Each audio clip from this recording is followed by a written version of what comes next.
Hi, I'm Adam Bray. I'm a consultant dermatologist, dermatological surgeon, Mohs surgeon in the UK in Bristol, and I'm just doing a short video on how to safely remove the scalpel blade from the blade handle. I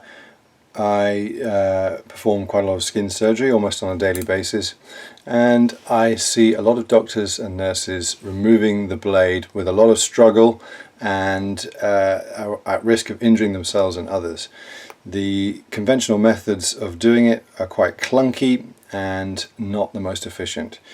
I see people turning it over and trying to push it away like this with lots of force, and they run a risk of flying off and stabbing somebody next to them, or very often they're bending it too much, and these blades are very brittle steel, and they easily just snap and fly off in at least two pieces. I have developed this technique which is a lot safer, and there's no risk of injury to anybody.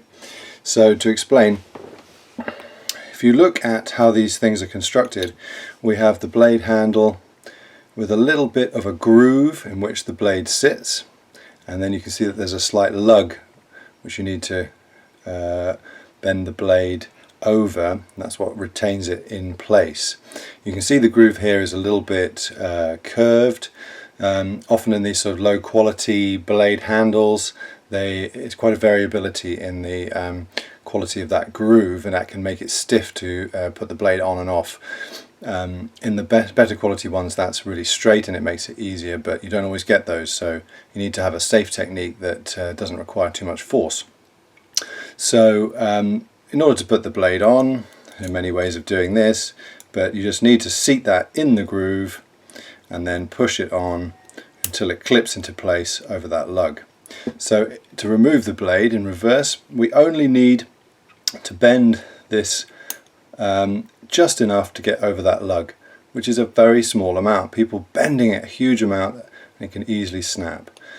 So if I try and show you that in profile here, you can see that we only need to bend it a very small amount. If I turn it upside down, a very small amount to get over that lug.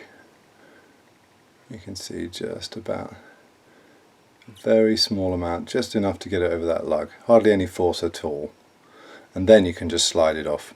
But the sliding it off is the dangerous part, because people tend to hold it like this, grab very firmly with both arms, they're using their large shoulder muscles, and they just pull, and the thing flies off and you stab the nurse standing next to you, which makes you very unpopular and creates excessive paperwork.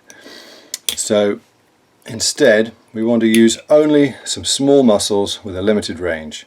So make a sort of L or T shape by clipping it on the blade like that, ratchet to the second or third ratchet to get a nice strength with the needle holder. Then when you hold the handle, hold it right next to the blade like this, index finger and thumb right up at the end, with the thumb resting against the needle holder in that sort of T or L shape. And then we're not going to pull with our right hand or with our hand on the needle holder at all. We are only going to push with the thumb of the hand holding the handle.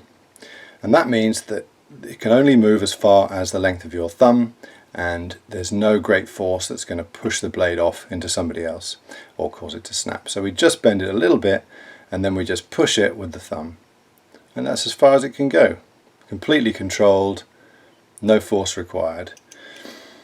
So I'm just going to show that one again. So we ratchet it on, second, third ratchet, thumb rests, just bend a little bit off the lug and just push with the thumb, and you can see it just comes very easily. All you're doing is that. There's no potential for it to fly off, and you can do that, you know, with any type of, this is a 10 blade, the other one was a 15 blade, standard ones for skin surgery. Same thing applies. Grip on that little bit of the blade, bend it a little bit and just push with the thumb. This one's slightly stiffer, but sometimes you need a bit more force, but you can safely apply that force without worrying you're going to fly off if you're using this technique. So I can commend that to you, and I hope it helps you to keep your operating theatre safe.